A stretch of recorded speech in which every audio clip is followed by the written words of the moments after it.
Pour Dieu, l'homme est le centre de tout. Le diable ne s'est jamais attaqué à la création de Dieu en dehors de l'homme. Il a combattu toute la création à travers l'homme, en se concentrant sur l'homme.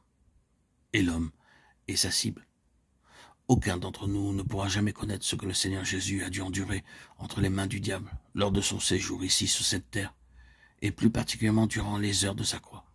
Si vous et moi avions déjà connu, et dans une certaine mesure, nous avons expérimenté ce qui a été souvent pour nous au-delà du supportable, ce que sont la fureur, la haine et la méchanceté du diable, la cruauté, la ruse et l'iniquité de Satan n'ont pas atteint à notre égard la moindre once de ce que le Fils de l'homme a dû affronter entre les mains de Satan, spécialement à la croix. Pourquoi? Parce que l'homme est la pensée de Dieu, et Christ est l'homme, l'homme en qui tout est inclus, et l'homme modèle. Le fait que Dieu obtienne au final un homme en gloire représente tant de puissance, de sagesse et de triomphe de la part de Dieu, comme ayant totalement déjoué, vaincu, dépouillé de sa puissance toute la domination de Satan. Étienne a dit, je vois les cieux ouverts et le Fils de l'homme. Acte 7, 56. Saül de Tarse entendit ces mots, je suis Jésus. Acte 9, 5. Le mystère caché depuis tous les âges et les générations est précisément ceci, que le dessein éternel de Dieu est lié à l'homme, et que Jésus-Christ est l'élu, l'homme en qui tout est inclus, le premier-né. Quand nous avons dit tout cela, nous n'avons rien dit et nous n'avons rien vu. Le connaître, voir qui est Jésus et ce qu'il est la plus grande révélation qui puisse nous arriver. Et c'est pourquoi l'apôtre dit qu'il prie afin que le Dieu de notre Seigneur Jésus-Christ, le Père de gloire, puisse accorder un esprit de sagesse et de révélation dans la pleine connaissance de lui-même. Il n'existe pas une plus grande chose qui puisse à jamais se produire en dehors de la pleine connaissance de lui-même. Il ne s'agit pas de la pleine connaissance de Dieu en tant que Dieu dans sa divinité.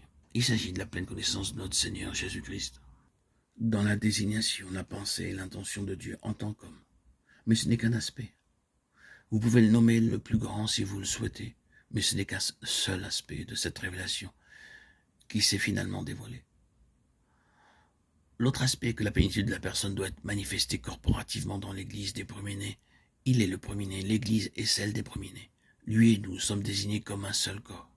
Vous et moi ne serons jamais incorporés à la divinité. Nous ne formons pas un seul corps avec la divinité. C'est avec l'homme que nous sommes un. Nous sommes incorporés à Christ, l'homme. Comme Paul, dans son épître aux Éphésiens, le dit, créant avec les deux un seul homme nouveau. Éphésiens 2,15. Nous avons dit que notre aspect est la plénitude de la personne de Christ qui doit être manifestée corporativement. Ceci nous amène à la deuxième requête de la prière de l'apôtre. Quelles sont les richesses de la gloire de son héritage dans les saints? Éphésiens 1, 18, 19.